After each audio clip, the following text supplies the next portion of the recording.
ನಮ್ಮ ವಿಧಾನಸೌಧಕ್ಕೆ ರಕ್ಷಣೆ ಇದೆ. ಈ ರಕ್ಷಣೆಯ ಮಧ್ಯ 1,000ದಷ್ಟು ಜನ ಪಾಸ್ ಇಲ್ಲದೆ ಹೇಗೆ ಹೋದರು? ಆ ಜನರಲ್ಲಿ ಪಾಕಿಸ್ತಾನ ಜಿಂದಾಬಾದ್ ಅಂತ ಕೂಗುವಂಥ ಮಾನಸಿಕತೆ ಜನ ಇದ್ದರೂ ಕೂಡ ಪೊಲೀಸರು ಯಾಕೆ ಬಿಟ್ಟರು? ಇವತ್ತು ನಜೀರ್ ಅವರನ್ನೇ ವಿಚಾರಣೆಗೆ ಒಳಪಡಿಸಬೇಕು. ಯಾಕೆಂದರೆ ಅವರ ಬೆಂಬಲಿಗರು ಪಾಕಿಸ್ತಾನ ಜಿಂದಾಬಾದು ಅಂಥೇಳಿ ವಿಧಾನಸೌಧದಲ್ಲಿ ಕೂಗ್ತಾರೆ ಅಂತಂದರೆ ಅವರ ಸಂಪರ್ಕ ಯಾರ ಜೊತೆ ಇದೆ? ಅಲ್ಲಿ ಬಂದಿರುವಂಥ ಯುವಕರ ಸಂಪರ್ಕ ಯಾರ ಜೊತೆ ಇದೆ? ಇದೆಲ್ಲವೂ ಕೂಡ ಇವತ್ತು ವಿಚಾರಣೆ ಆಗಬೇಕು. ನಾನಿವತ್ತು ರಾಷ್ಟ್ರದ ಗೃಹ ಮಂತ್ರಿಗಳಿಗೆ, ದೇಶದ ಗೃಹ ಮಂತ್ರಿಗಳಿಗೆ ಪತ್ರವನ್ನು ಬರೆಯೋಳಿದ್ದೀನಿ. ಏನು ವಿಧಾನಸೌಧದೊಳಗೆ, ನಮ್ಮ ಸೆಕ್ರೆಟರಿಯೇಟ್ ಒಳಗೆ, ನಮ್ಮ ಶಕ್ತಿ ಕೇಂದ್ರದಲ್ಲಿ ಪಾಕಿಸ್ತಾನ ಜಿಂದಾಬಾದ್ ಅನ್ನುವಂಥ ಕೂಗುವಂಥ ಧೈರ್ಯ ಯಾರಿಗಾದರೂ ಬಂದಿದೆ ಅಂದರೆ ಇದರ ಹಿಂದೆ ಬಹಳ ದೊಡ್ಡ ಷಡ್ಯಂತ್ರ ಇದೆ.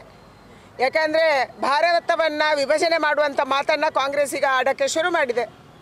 ಚುನಾವಣೆ ಬರುವಂಥ ಸಂದರ್ಭದಲ್ಲಿ ಈ ರೀತಿಯ ಮಾನಸಿಕತೆ ಇರುವಂಥ ಜನರನ್ನು ಒಳಗೆ ಬಿಟ್ಕೊಂಡು ದೇಶದಲ್ಲಿ ಗೊಂದಲ ನಿರ್ಮಾಣ ಮಾಡುವಂಥ ಒಂದು ವ್ಯವಸ್ಥಿತ ಪ್ರಯತ್ನವನ್ನು ಕಾಂಗ್ರೆಸ್ ಮಾಡ್ತಾ ಇದೆ.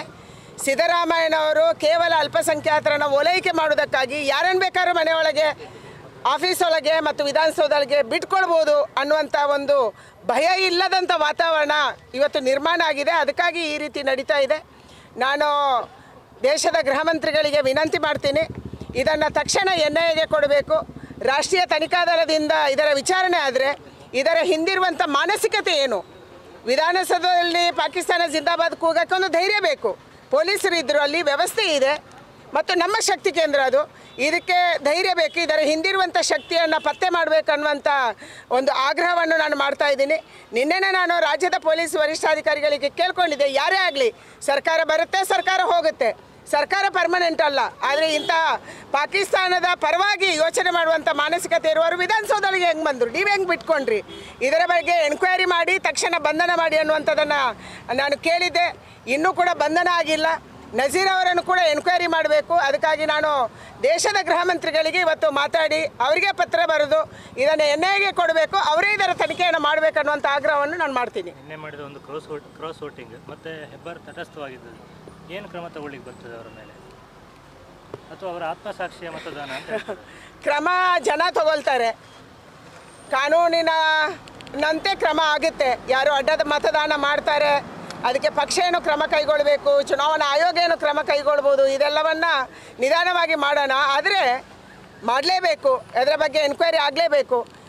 ನಮ್ಮ ಸರ್ಕಾರಕ್ಕೆ ಬಂದು ಸರ್ಕಾರದಲ್ಲಿ ಅತ್ಯಂತ ಕ್ರಿಮಿ ಲೇಯರಲ್ಲಿದ್ದು ಒಳ್ಳೆಯ ಮಂತ್ರಿಮಂಡಲದಲ್ಲಿದ್ದು ಈಗ ಕಾಂಗ್ರೆಸ್ ಸರ್ಕಾರ ಬಂದಿದೆ ಅನ್ನುವ ಕಾರಣಕ್ಕಾಗಿ ಮತ್ತೆ ಅವರ ಕಡೆ ತಿರುಗುವಂಥ ಮಾನಸಿಕತೆಗೆ ನಿಜವಾಗಲೂ ಧಿಕ್ಕಾರ. ಈ ರಾಜಕಾರಣದಲ್ಲಿ ಅಧಿಕಾರ ಇರುವಾಗ ಬರೋದು, ಅಧಿಕಾರ ಇಲ್ಲದಾಗ ಹೋಗೋದು, ಮತ್ತೆ ಅಧಿಕಾರ ಆದಾಗ ಬರೋದು, ಅಂದರೆ ಈ ರೀತಿ ಪಕ್ಷ ಬದಲಾವಣೆ ಮಾಡುವವರಿಗೆ ಪಕ್ಷದ ನಿಷ್ಠೆ ಆಗಲಿ, ದೇಶದ ಭಕ್ತಿ ಆಗಲಿ, ಸಮಾಜದ ಮೇಲೆ ಭಕ್ತಿ ಆಗಲಿ, ಪ್ರಜಾತಂತ್ರ ವ್ಯವಸ್ಥೆಯ ಮೇಲೆ ನಂಬಿಕೆ ಆಗಲಿ ಇಲ್ಲ ಅನ್ನುವಂಥದ್ದನ್ನು ಸಾಬೀತು ಮಾಡುತ್ತೆ.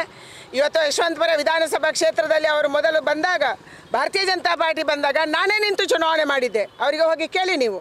ನನ್ನ ಹಳೆ ಕ್ಷೇತ್ರ, ನಾನು ಅಲ್ಲಿ MLA ಆಗಿದ್ದೆ. ನಾವೇ ನಿಂತು ಚುನಾವಣೆ ಮಾಡಿದ್ವಿ, ನಮ್ಮ ಕಾರ್ಯಕರ್ತರನ್ನು ಮನವೊಲಿಸಿದ್ವಿ.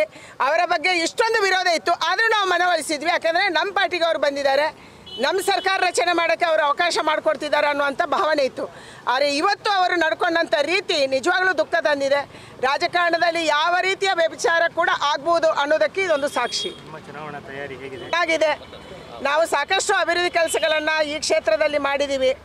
ಅದು NH ಇರ್ಬೋದು, ರೈಲ್ವೇಸಲ್ಲಿ ಇರ್ಬೋದು, ಪೋಸ್ಟ್ ಆಫೀಸ್ ಇರ್ಬೋದು, ಬೇರೆ ಬೇರೆ ಯೋಜನೆಗಳನ್ನು ತಂದದ್ದಿರ್ಬೋದು. ಇಂಡಿವಿಜುವಲ್ ಆಗಿ ನೀವು ಯಾವುದೇ ಗ್ರಾಮಕ್ಕೆ ಹೋಗಿ ವಿಚಾರಣೆ ಮಾಡಿದರೂ ಕೂಡ ಕೇಂದ್ರ ಸರ್ಕಾರದ ಸುಮಾರು 80-90% ಜನಕ್ಕೆ ಕೇಂದ್ರ ಸರ್ಕಾರದ ಯೋಜನೆಯ ಸೌಲಭ್ಯ ಸಿಕ್ಕಿದೆ. ಅದನ್ನು ತಲುಪಿಸುವಲ್ಲಿ ನಾವು ಯಶಸ್ವಿಯಾಗಿದ್ದೀವಿ. ಆದರೆ ಪ್ರಚಾರದಲ್ಲಿ ಹಿಂದೆ ಬಿದ್ದಿದ್ದೀವಿ. ಅದಕ್ಕಾಗಿ ಇವತ್ತು ನಮ್ಮ ಕ್ಷೇತ್ರದಲ್ಲಿ ನಮ್ಮ ಕಾರ್ಯಕರ್ತರು ನಮ್ಮ ಚುನಾವಣೆಯನ್ನು ಮಾಡುವವರಿದ್ದಾರೆ. ಮೋದಿಯವರು ಮೊನ್ನೆ ರಾಷ್ಟ್ರೀಯ ಅಧಿವೇಶನದಲ್ಲಿ ಹೇಳಿದ್ದಾರೆ, ಎಲ್ಲ ಕಡೆಗೂ ಮೋದಿ ಕ್ಯಾಂಡಿಡೇಟು, ಎಲ್ಲ ಕಡೆಗೆ ಕಮಲ ಚಿನ್ನ ಕ್ಯಾಂಡಿಡೇಟು. ಇಲ್ಲಿ ಯಾರ ಅಭ್ಯರ್ಥಿ ಅನ್ನೋದು ಮುಖ್ಯ ಅಲ್ಲ, ಅಭ್ಯರ್ಥಿ ಯಾರು ಅಂತ ನಮಗೂ ಗೊತ್ತಿಲ್ಲ. ಕೇಂದ್ರ ನಿರ್ಧಾರ ಮಾಡುತ್ತೆ, ಕೇಂದ್ರ ಮಂಡಳಿ ನಿರ್ಧಾರ ಮಾಡಿದಂತೆ ನಾವು ನಡ್ಕೊತೀವಿ, ಕೆಲಸ ಮಾಡ್ತೀವಿ. ಶಮನ ಆಗೇ ಆಗುತ್ತೆ. ಯಾಕೆಂದರೆ ಇದೆಲ್ಲವೂ ಕೂಡ ಪೂರ್ವ ನಿಯೋಜಿತ. ಹಣ ಇದ್ದವರು ಹಣ ಕೊಟ್ಟು ಏನು ಬೇಕಾದ್ರೂ ಮಾಡ್ಬೋದು ಅನ್ನೋದಕ್ಕೆ ಒಂದು ಉದಾಹರಣೆ. ಅದಕ್ಕೆ ನಾನು ನಿನ್ನೆ ಹೇಳಿದೆ, ಹಣದ ದರ್ಪದಿಂದ ಚುನಾವಣೆ ಮಾಡೋಕ್ಕಾಗಲ್ಲ. ಹಣ ಇದ್ದವರೇ ಈ ದೇಶದಲ್ಲಿ ಪ್ರಧಾನಿ ಆಗಬೇಕು, MP ಆಗಬೇಕು, ಮುಖ್ಯಮಂತ್ರಿ ಆಗಬೇಕು ಅಂದರೆ ಟಾಟಾ, ಬಿರ್ಲಾ, ಅದಾನಿ, ಅಂಬಾನಿ ಅಂತವ್ರು ಆಗ್ತಾಯಿದ್ರು. ಆದರೆ ಒಬ್ಬ ಛಾಯ ಮಾರುವವರು ಕೂಡ ದೇಶದ ಪ್ರಧಾನಿ ಆಗ್ಬೋದು. ನಮ್ಮಂಥ ಸಾಮಾನ್ಯ ಕುಟುಂಬದಿಂದ ಬಂದಂಥವರು, ದುಡ್ಡು ಇಲ್ಲದೇ ಇರುವಂಥವರು, ಯಾವುದೇ ಕಾಂಟ್ರಾಕ್ಟರನ್ನು ಮಾತಾಡಿಸದಂತೆ ಇರುವವರು ಕೂಡ MP ಆಗ್ಬೋದು ಅಂತಂದರೆ ಇದು ಪ್ರಜಾತಂತ್ರ ವ್ಯವಸ್ಥೆಯ ಒಂದು ದೊಡ್ಡತನ. ಮತ್ತು ಅದರ ಮೇಲೆ ನಾವು ನಂಬಿಕೆ ಇಟ್ಟಿದ್ದೀವಿ. ಖಂಡಿತ ನಮ್ಮ ಕ್ಷೇತ್ರದ ಜನ ಮತ್ತು ಕಾರ್ಯಕರ್ತರು ಭಾರತೀಯ ಜನತಾ ಪಾರ್ಟಿಗೆ ಕೆಲಸ ಮಾಡ್ತಾರೆ ಅನ್ನುವಂಥ ವಿಶ್ವಾಸ ಇದೆ. ಒಂದೇ ಹ್ಯಾಂಡ್ ರೈಟಿಂಗಲ್ಲಿ ಸುಮಾರು 41 ಪತ್ರ ಹೋಗಿದೆ. ಈ 41 ಪತ್ರಗಳು ಕೂಡ ಒಂದೇ ಹ್ಯಾಂಡ್ ರೈಟಿಂಗಲ್ಲಿದೆ.